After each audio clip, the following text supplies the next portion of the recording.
Dua buah partikel bermuatan listrik diletakkan pada sudut segitiga sama sisi seperti tampak pada gambar berikut. Kuat medan listrik di titik P adalah, kita ingat bahwa E atau kuat medan itu merupakan besaran vektor. Arah kuat medan dari muatan positif akan menjauhi muatan positif. Sementara terhadap muatan negatif, dia akan mendekati muatan negatif.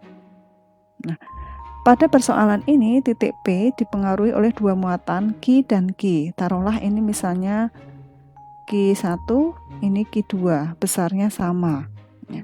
Yang pertama, kita perlu menentukan arah E akibat muatan pertama dan arah E akibat muatan yang kedua. E akibat muatan yang pertama, karena dia berupa muatan positif, ya, ini adalah muatan positif, maka kuat medan yang dihasilkan oleh muatan pertama akan menjauhi, ya. Dia akan menjauhi titik 1 atau muatan 1, ya. Arahnya seperti ini. Kemudian akibat muatan yang kedua, dia juga muatan positif, ya. Maka dia juga akan menjauhi, ya, Q, sehingga E2 arahnya ke sana, menjauhi titik 2. Nah, arah resultan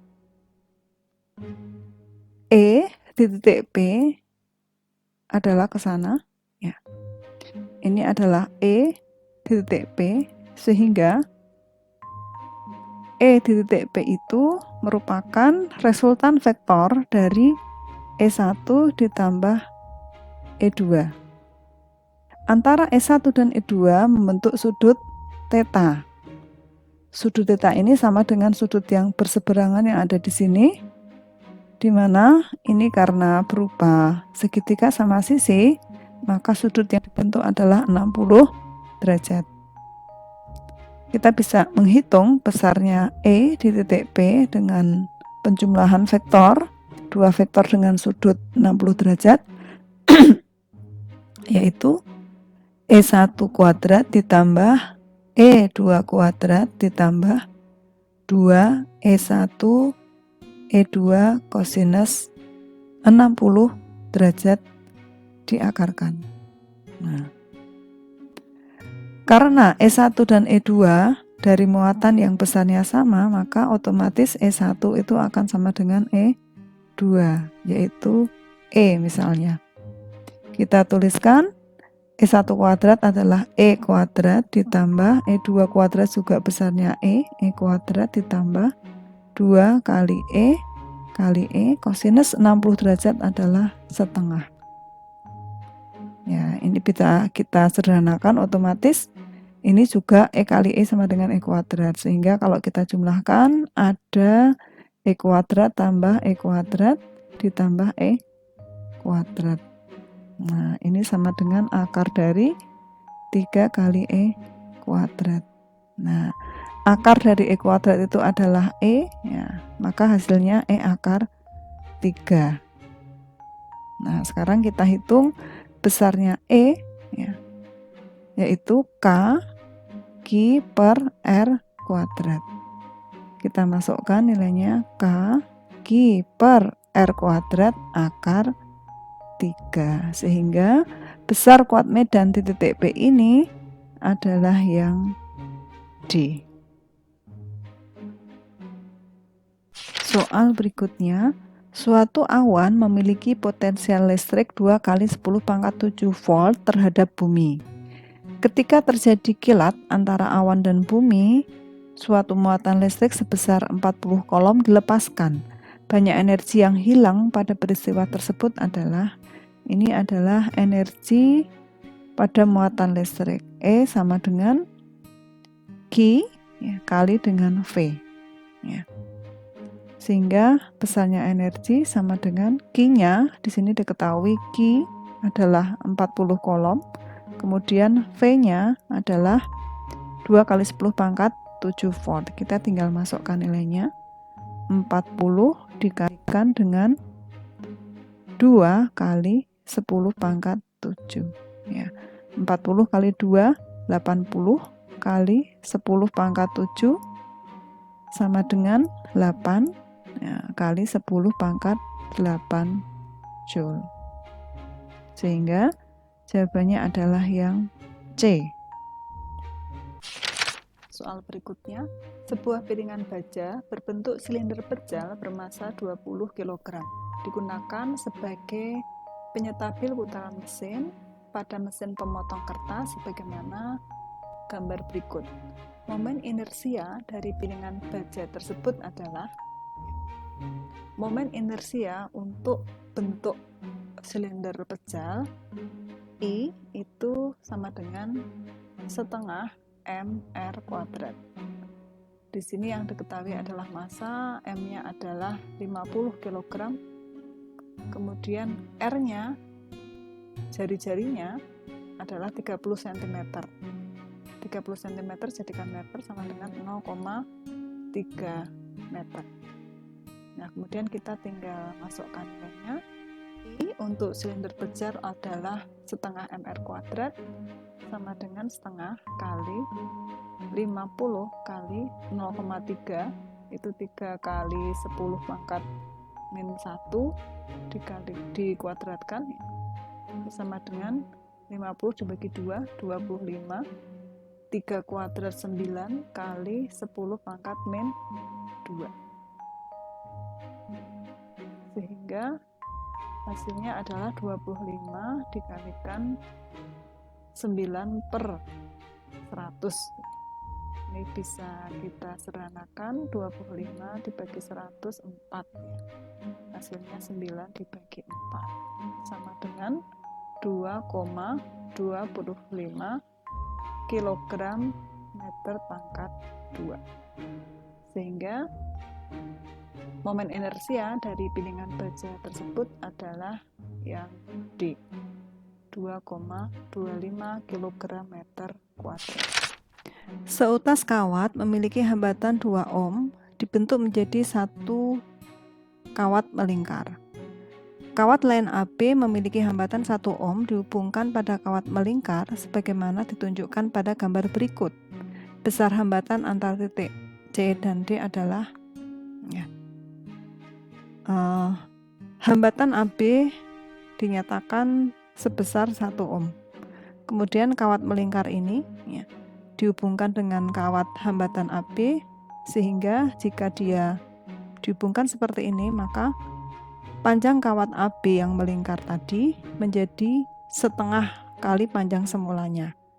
Kita tahu bahwa R itu dipengaruhi oleh panjang kawat, di mana R sama dengan rho L per A. Sehingga R itu sebanding dengan L.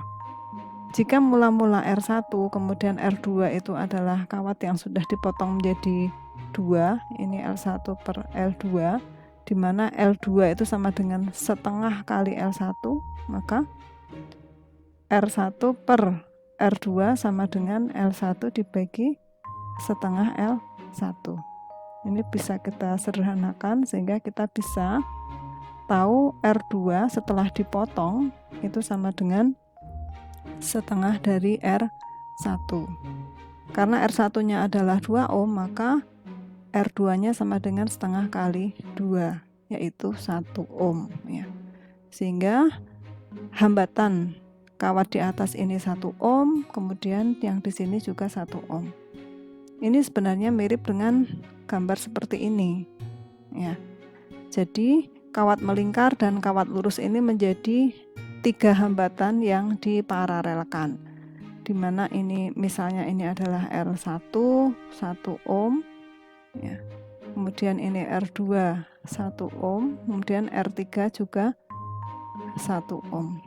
Nah, kita bisa mencari besarnya hambatan pengganti paralel ya.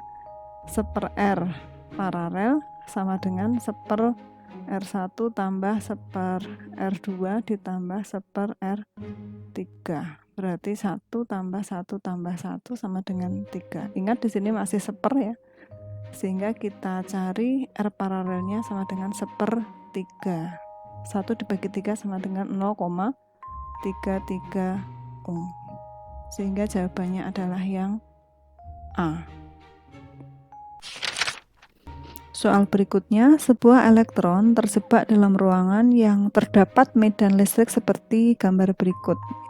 Arah gerak elektron di dalam ruangan tersebut adalah, ya, kita tahu bahwa elektron itu adalah bermuatan negatif, ya, maka dia akan cenderung atau bergerak mendekati, ya, muatan positif, sehingga gerakan elektron ini akan menuju ke kanan. Jawabannya adalah yang A. Soal berikutnya, suatu kumparan memiliki induktansi diri 30 mH mengalami perubahan kuat arus listrik dari 10 ampere menjadi 4 ampere dalam waktu 0,2 detik. Beda potensial ujung-ujung kumparannya adalah, di sini yang diketahui adalah induktansi diri, yaitu L sama dengan 30 mH dijadikan Henry 0,3 Henry. Kemudian perubahan arus yang terjadi dari 10 menjadi 4 ampere, berarti kan 4, ya, dikurangi 10 ampere, yaitu min 6 ampere. Adapun delta T-nya, perubahan waktunya adalah 0,2 sekon. Yang ditanyakan adalah beda potensial atau E, yang terjadi pada ujung-ujung kumparan. Kita gunakan persamaan E sama dengan min L delta I dibagi dengan delta T. Min L-nya adalah min 0,3 dikalikan delta I-nya min 6 dibagi dengan delta T-nya 0,2. Antara 0,3 dengan 0,2 berarti tinggal 3/2, ya. 3/2 dikalikan dengan 6, ya.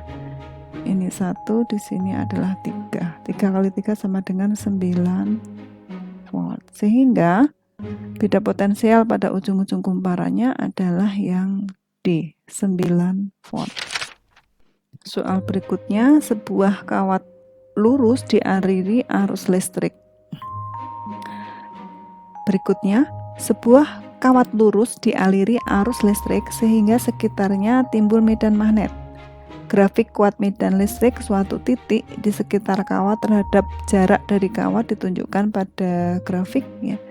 Kita tahu bahwa besarnya kuat medan listrik di suatu titik, misalnya di titik P, karena kawat lurus, ya, maka ini sama dengan mu0 I per 2 pi A, di mana A itu adalah jarak antara kawat terhadap titik tersebut. Dari sini kita bisa tahu bahwa B itu sebanding dengan 1/A atau 1/R, ya, atau berbanding terbalik dengan A. B berbanding terbalik dengan A, sehingga, dan di sini persamaannya adalah persamaan fungsi linear. Semakin besar nilai A, maka semakin kecil B-nya, ya. Maka grafik yang sesuai adalah yang B. Soal berikutnya tentang induksi magnetik, ya. Seutas kawat yang panjangnya 10 cm bergerak tegak lurus memotong medan magnet dengan kecepatan 5 meter per sekon. Pada ujung kawat timbul beda potensial 0,5 volt. Besar induksi magnetiknya adalah, dari soal ini kita bisa tahu yang pertama adalah panjang kawat L sama dengan 10 cm.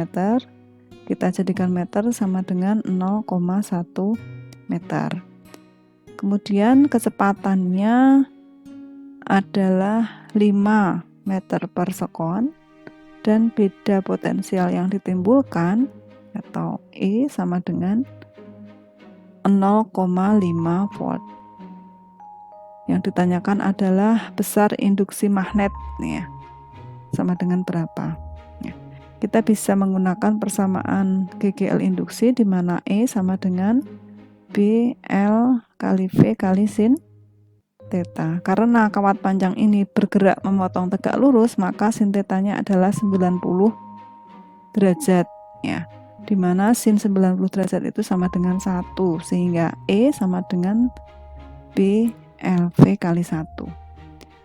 Sehingga kita bisa menentukan besarnya B itu sama dengan E dibagi L kali V. Kita tinggal masukkan nilainya. E-nya adalah 0,5, ini dibagi L-nya 0,1 dikalikan dengan kecepatannya 5 meter per sekon.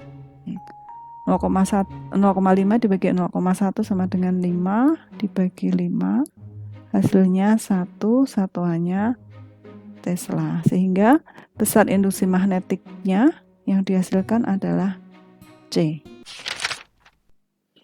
Soal berikutnya, dua buah partikel bermuatan listrik diletakkan pada sudut segitiga sama sisi seperti tampak pada gambar berikut.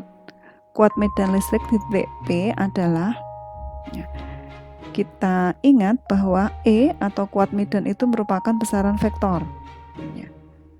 Arah kuat medan dari muatan positif akan menjauhi muatan positif. Sementara terhadap muatan negatif, dia akan mendekati muatan negatif.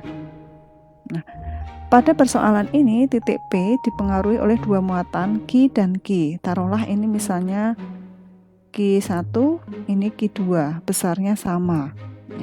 Yang pertama, kita perlu menentukan arah E akibat muatan pertama dan arah E akibat muatan yang kedua. E akibat muatan yang pertama, karena dia berupa muatan positif, ini adalah muatan positif, maka kuat medan yang dihasilkan oleh muatan pertama akan menjauhi. Dia akan menjauhi titik 1 atau muatan 1, arahnya seperti ini. Kemudian akibat muatan yang kedua, dia juga muatan positif, maka dia juga akan menjauhi Q, sehingga E2 arahnya ke sana, menjauhi titik 2. Nah, arah resultan E di titik P adalah ke sana. Ini adalah E di titik P, sehingga E di titik P itu merupakan resultan vektor dari E1 ditambah E2. Antara E1 dan E2 membentuk sudut theta. Sudut theta ini sama dengan sudut yang berseberangan yang ada di sini, di mana ini karena berupa segitiga sama sisi, maka sudut yang dibentuk adalah 60 derajat. Kita bisa menghitung besarnya E di titik P dengan penjumlahan vektor, dua vektor dengan sudut 60 derajat, yaitu E1 kuadrat ditambah E2 kuadrat ditambah 2 E1 E2 kosinus 60 derajat diakarkan. Karena E1 dan E2 dari muatan yang besarnya sama, maka otomatis E1 itu akan sama dengan E2, yaitu E misalnya. Kita tuliskan E1 kuadrat adalah E kuadrat ditambah E2 kuadrat juga besarnya E kuadrat ditambah 2 kali E kosinus 60 derajat adalah setengah. Ini kita sederhanakan, otomatis ini juga E kali E sama dengan E kuadrat, sehingga kalau kita jumlahkan ada E kuadrat tambah E kuadrat ditambah E kuadrat. Nah, ini sama dengan akar dari 3 kali E kuadrat. Nah, akar dari E kuadrat itu adalah E, maka hasilnya E akar 3. Nah, sekarang kita hitung besarnya E, yaitu K Q per R kuadrat. Nah, kita masukkan nilainya K Q per R kuadrat akar 3, sehingga besar kuat medan di titik P ini adalah yang D. Soal berikutnya, perhatikan skema rangkaian berikut. Besar tegangan V1 dan V2 adalah, kalau kita cermati, hambatan ini adalah hambatan susunan seri, di mana tegangan yang melalui dua hambatan ini atau disebut dengan V total sama dengan 12 volt, 12 dikurangi 0 kan sama dengan 12 ya. Kemudian taruhlah misalnya ini adalah R1, di sini adalah R2, maka karena dia merupakan rangkaian seri, maka besarnya tegangan pada R1 dan R2 akan berbeda. Kita bisa selesaikan dengan persamaan V1 itu sama dengan R1 dibagi dengan R total, ya, dikalikan dengan V total. Ya.